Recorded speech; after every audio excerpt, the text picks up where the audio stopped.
Halo semuanya, selamat datang di channel yang tidak layak untuk dihina ini.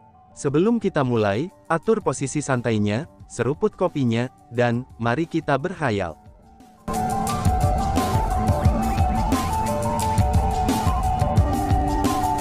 Melanjutkan cerita sebelumnya, The Dark Knight Ghost Forest adalah tempat yang sangat menakutkan, dan tempat itu juga memiliki banyak formasi roh dari era kuno.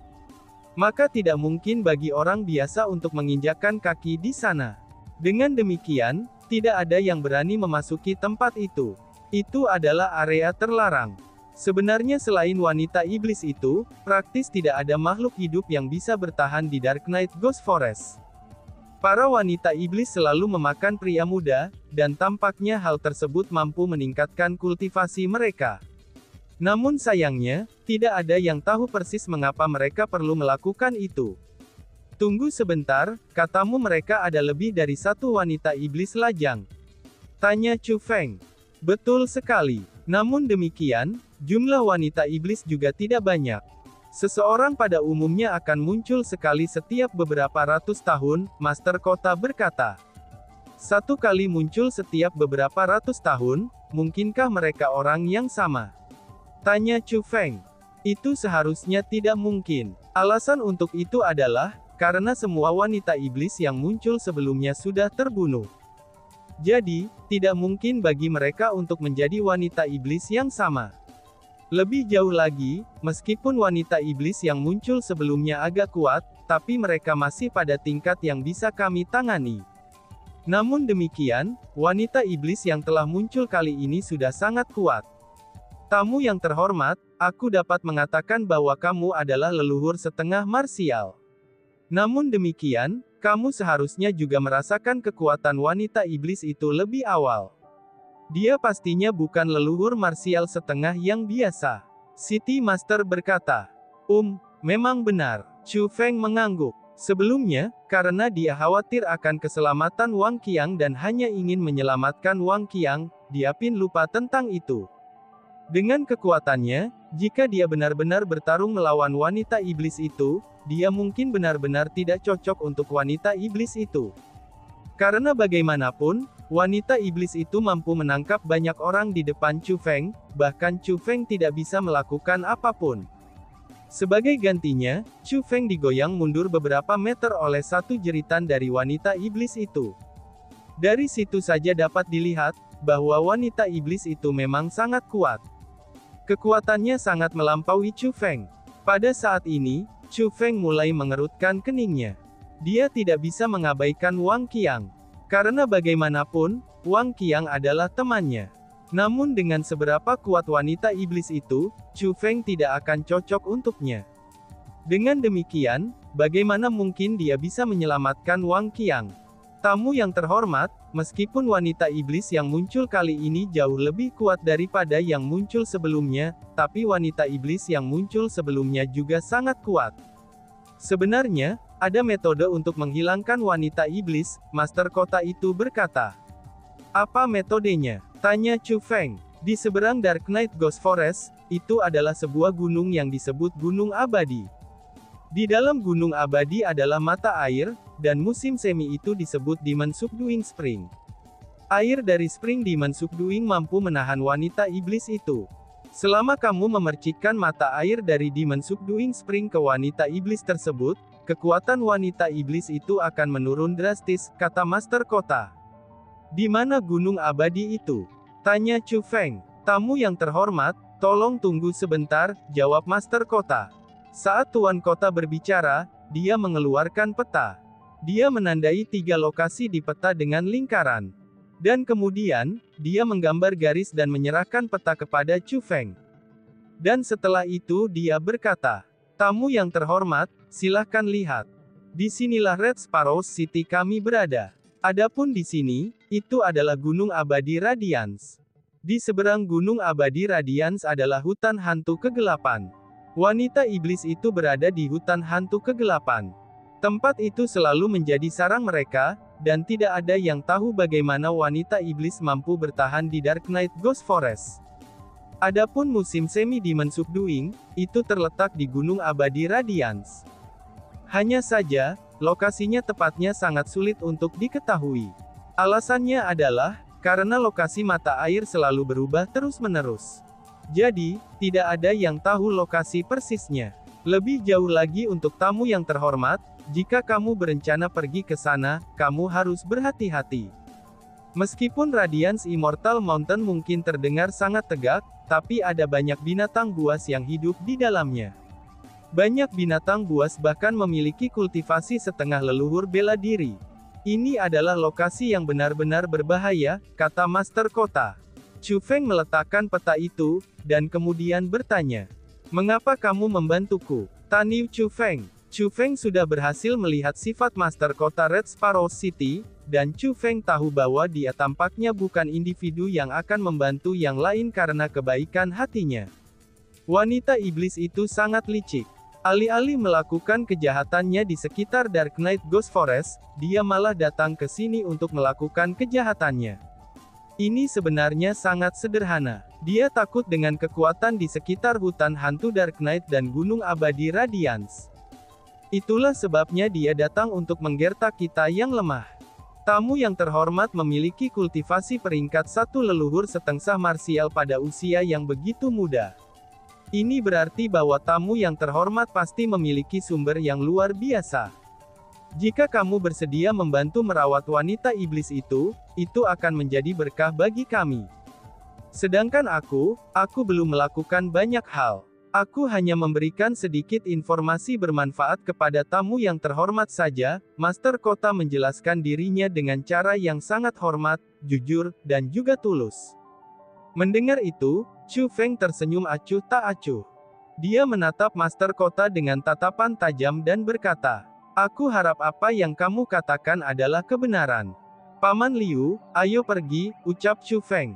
Setelah Chu Feng mengatakan kata-kata itu, dia berbalik dan angin sepoi-sepoi menyapu ruangan. Kemudian, Chu Feng dan Paman Liu menghilang. Tepat setelah Chu Feng pergi, kulit kota master itu menjadi pucat pasi. Butir-butiran keringat seukuran kacang mulai menetes ke wajahnya seperti hujan. Kemudian, tubuhnya menjadi lemah dan dengan gabruk, dia jatuh ke lantai. Dia mulai gemetaran tanpa sadar dan kasar. "Tuan Master Kota, ada apa?" Melihat itu, sejumlah besar penjaga bergegas masuk. "Aku baik-baik saja." Master Kota melambaikan tangannya. Kemudian setelah itu, dia berkata, "Hari ini, kalian semua hampir saja membawa bencana besar bagi aku. Kamu sekelompok bajingan tanpa mata. Kami bukan orang yang mampu menyinggung siapapun," ucap Master Kota. "Master Tuan Kota, tepatnya siapa pria itu?" Beberapa penjaga yang ingin tahu segera bertanya. "Aku juga tidak tahu persis siapa dia. Namun yang pasti, dia jelas-jelas bukan seseorang yang bisa kita sakiti.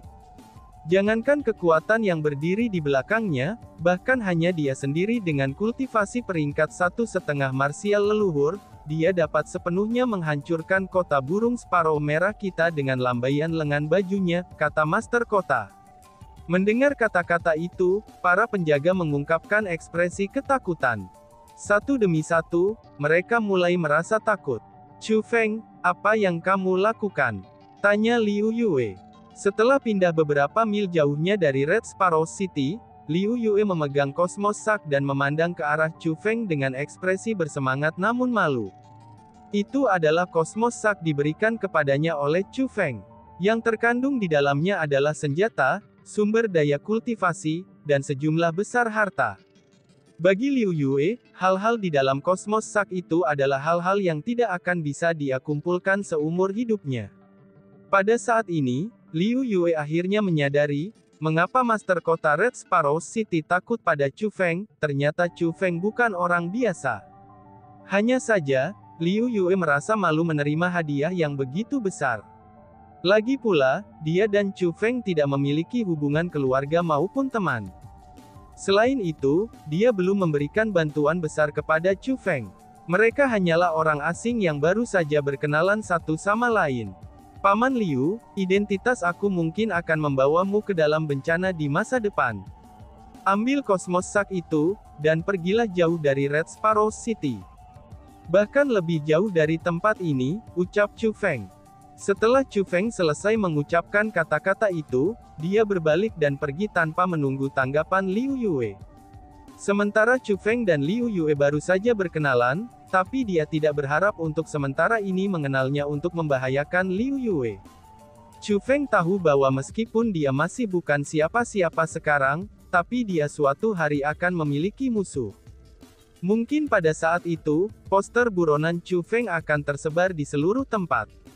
Jika Liu Yue terus tinggal di Red Sparrow City, seseorang seperti Master Kota Red Sparrow City akhirnya akan menjual Liu Yue demi keuntungan pribadi. Chu Feng melakukan perjalanan sesuai dengan peta dan melewati pegunungan. Dia bepergian tanpa tidur ataupun makan. Dia melakukannya karena dia ingin tiba di Radiance Immortal Mountain dengan cepat. Dia ingin menyelamatkan Wang Qiang, dan dia tidak ingin Wang Qiang dimakan oleh wanita iblis itu. Tiba-tiba saja, Chu Feng berhenti. Dia melihat ke pegunungan yang luas dan tidak terbatas yang ada di depannya. Ekspresi terkejut muncul dalam tatapan Chu Feng. Pegunungan yang ada di depannya, bisa dikatakan sebagai pegunungan paling besar yang pernah ditemui Chu Feng sejauh ini. Bahkan pegunungan raksasa yang terus-menerus di tanah suci Martialism saja, itu tidak seluas yang ada di depannya.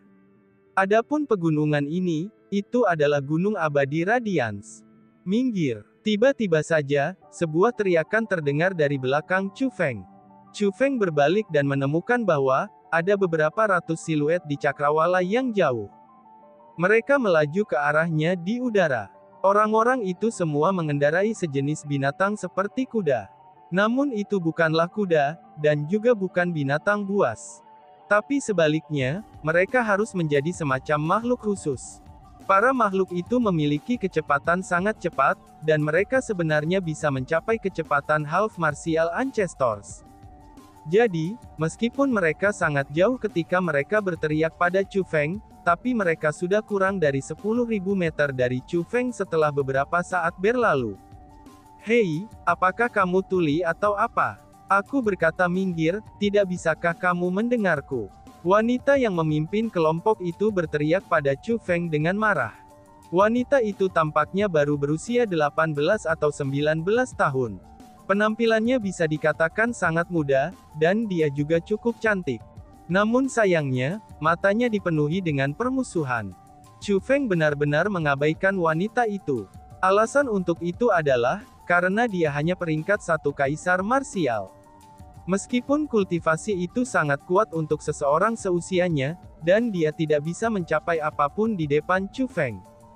Namun meskipun wanita itu lemah, tapi orang-orang yang mengikutinya sangatlah kuat. Sebagian besar dari mereka adalah kaisar marsial puncak. Namun demikian, ada juga setengah marsial ancestor di antara mereka. Yang terkuat dalam kelompok itu adalah dua lelaki tua berambut putih. Kedua lelaki tua itu memiliki penampilan yang persis sama. Mereka pasti saudara kembar. Meskipun mereka mengenakan pakaian biasa, tapi mereka tidak dapat menahan udara yang luar biasa. Mereka berdua berada di peringkat 6,5 martial ancestors. Apakah ini rumahmu? Mengapa aku harus minggir hanya karena kamu menuntutnya? Lebih jauh lagi, dengan seberapa luas langitnya, mengapa kamu semua tidak bergerak di sekitarku? Mengapa kamu harus bergerak di tempat aku berdiri? Apakah otak kamu semua baik-baik saja? Chu Feng akhirnya menyangkal mereka. Meskipun ada dua peringkat 6 leluhur marsial 5 di antara lawan-lawannya, dan kekuatan mereka secara keseluruhan sangat kuat, yang kemungkinannya berasal dari kekuatan yang luar biasa, tapi Chu Feng tidak takut sedikitpun pada mereka. Meskipun Chu Feng tidak suka membuat masalah, tapi dia bukanlah orang yang takut dari masalah. Chu Feng tidak akan mentolerir seseorang yang ingin berkelahi dengannya. Kamu sudah benar-benar bosan hidup. Apakah kamu tahu siapa aku? Berlututlah segera, kalau tidak, aku akan mematahkan kaki kamu. Wanita itu mengangkat cambuknya, dan langsung menyerang Chu Feng. Karena ada jarak 10.000 meter antara dia dan Chu Feng, cambuknya secara alami tidak akan mencapai Chu Feng. Namun setelah kekuatan bela diri ditanamkan ke dalam cambuknya, itu berubah menjadi cambuk emas sepanjang 10.000 meter. Seperti naga raksasa, cambuk itu menyerang ke arah Chu Feng. Namun sayangnya, bagaimana mungkin serangan seperti itu bisa melukai Chu Feng? Chu Feng berdiri di tempatnya tanpa bergerak sama sekali, dan dia hanya mendengus dingin. Segera, kekuatan menindas dari leluhur marsial segera menyapu. Cambuk emas raksasa sepanjang 10.000 meter itu langsung hancur oleh kekuatan Chu Feng yang menindas. Leluhur setengah marsial. Merasakan aura Chu Feng, ekspresi banyak orang di kelompok itu mulai berubah. Bahkan dua pria tua berambut putih yang berdiri menyendiri dan jauh dari kelompok itu, bahkan mengalihkan pandangan mereka ke arah Chu Feng. Selain itu, ada sedikit kejutan di mata mereka. Itu sudah jelas, mereka tidak mengharapkan seseorang seusia Chu Feng untuk memiliki kultivasi semacam itu. Kamu berani melawan adik perempuanku. Aku akan melumpuhkanmu. Namun seorang pria berambut hitam yang kuat berteriak dengan marah. Begitu dia mengatakan kata-kata itu, selain dari dua pria tua berambut putih dengan kultivasi dari peringkat 6 Half Martial Ancestor, sisa dari Half Martial Ancestor melepaskan niat membunuh mereka yang padat. Mereka berencana untuk menyerang Chu Feng, dan mereka berencana untuk membunuh Chu Feng. Mengaum. Namun tepat pada saat ini, raungan yang menusuk telinga terdengar dari kedalaman Gunung Abadi Radiance. Begitu deru itu terdengar, barisan gunung mulai bergetar, dan ribuan burung melonjak ke langit. Itu adalah pemandangan yang luar biasa. Melihat pemandangan ini, lelaki tegap itu segera berteriak. Itu binatang buas hantu. Menjerit, dia menendang pelana kudanya dengan ganas, dan menyebabkannya dengan cepat berlari ke arah raungan itu. Heah! Setelah itu, yang lain juga menendang pelana kuda mereka, dan bergegas ke Gunung Abadi Radiance. Dalam sekejap mata, kerumunan yang marah semuanya bergegas ke Gunung Abadi Cahaya yang luas. Melihat adegan ini, Chu Feng mendengus dingin. Dari cara Chu Feng melihatnya, orang-orang itu beruntung bisa pergi. Jika mereka benar-benar bertarung sebelumnya, Chu Feng kemungkinannya akan membantai mereka semua. Karena mereka sudah mengarahkan niat membunuh kepada Chu Feng, jika Chu Feng tidak membunuh mereka, justru dialah yang akan dibunuh oleh mereka. Selanjutnya, Chu Feng harus menghilangkan semuanya. Kalau tidak, jika mereka melarikan diri ke wilayah kekuasaan mereka, mereka akan menyebabkannya masalah tanpa akhir. Namun karena mereka pergi, dan Chu Feng bukanlah seseorang yang berencana untuk mengejar mereka tanpa henti. Lagi pula, dia bukan seseorang yang menolak untuk mengampuni orang lain. Wush! Tubuh Chu Feng bergeser. Dia juga memasuki gunung abadi-abadi yang luas. Wang Qiang ditangkap oleh wanita iblis itu, dan mungkin akhirnya bisa dimakan olehnya setiap saat. Dengan demikian, Chu Feng berada dalam pertempuran melawan waktu. Dia harus menemukan Demon Spring yang menundukkan itu dengan cepat. Setelah memasuki Radiance Immortal Mountain, Chu Feng menyebarkan kekuatan spiritualnya, dan mengaktifkan Heaven Eyes untuk menyurvei sekelilingnya. Dia ingin dengan cepat menemukan Demon Spring yang menundukkan. Namun sayangnya, Gunung Abadi Radiance terlalu besar. Itu bahkan lebih besar dari 10-9 provinsi. Dengan seberapa besar pegunungan itu, akan sangat sulit bahkan untuk Chu Feng untuk mencari sesuatu. Dalam sekejap mata, 3 hari telah berlalu. Namun Chu Feng, dia belum menemukan apapun. Tiba-tiba saja, alis Chu Feng bergerak. Dia menemukan binatang buas. Gunung Abadi Radiance ini persis seperti yang dijelaskan oleh City Master Kota Burung Pipit Merah. Ada banyak binatang buas di sini. Selama 3 hari 3 malam terakhir, Chu Feng telah menemui banyak binatang buas. Secara umum, Chu Feng tidak akan membuang waktu untuk mereka. Dengan demikian, dia akan menyembunyikan auranya, dan menghindari binatang buas. Hanya saja, binatang buas ini agak berbeda. Meskipun tidak terlalu besar, tingginya hanya sekitar 10 meter, dan ia memiliki penampilan yang sangat sengit. Tubuhnya benar-benar hitam pekat, dan tampak seperti bingkai logam. Hanya dengan melihatnya saja, orang dapat mengatakan bahwa itu sangat kuat. Terutama wajah itu seperti hantu, dan itu sangat menakutkan. Selain itu, binatang buas ini juga memiliki kultivasi yang sangat kuat. Itu memancarkan aura peringkat 4 Half Martial Ancestor. Pada saat ini, binatang buas yang kuat dan aneh itu sedang makan. Setelah diperiksa dengan teliti, sebenarnya binatang itu memakan seseorang. Itu adalah binatang buas yang memakan orang. Binatang buas itu sangat umum terlihat. Itu juga sangat umum bagi binatang buas untuk memakan orang, apalagi seseorang yang sudah mati. Namun demikian, Chu Feng masih sangat terkejut. Alasan mengapa Chu Feng sangat terkejut adalah, karena ia menemukan bahwa daging binatang buas itu adalah sumber daya kultivasi. Selanjutnya, energi alami yang terkandung dalam dagingnya juga sangat padat. Jika Chu Feng memakan dagingnya, dia bisa mendapatkan sejumlah besar energi alam. Meskipun Chu Feng sudah memiliki energi alam yang cukup untuk menerobos ke peringkat 3,5 Martial Ancestor dalam dantiannya, tapi Chu Feng tidak bisa terlalu santai karena itu. Sebagai gantinya, dia harus terus mengumpulkan energi alam. Dia tidak bisa membiarkan kesempatan untuk mengakumulasi energi alam lewat begitu saja. Jadi, dia secara alami tidak akan membiarkan binatang buas ini pergi. Wush! Tiba-tiba saja tubuh Chu Feng menembak dengan cepat seperti panah yang meninggalkan busur. Dia bergegas menuju binatang buas itu. Wush! Yang mengejutkan Chu Feng adalah, setelah binatang buas itu merasakan Chu Feng mendekatinya, tetapi tidak ada biaya untuk menyerang Chu Feng seperti binatang buas lainnya. Justru sebaliknya, binatang buas itu benar-benar berbalik dan melarikan diri dengan cepat. Selanjutnya, kecepatannya juga sangat cepat. Itu benar-benar berhasil membuang Chu Feng jauh di belakang. Dan tiba-tiba saja bersambung. Sekian dan terima kasih banyak. Bye-bye.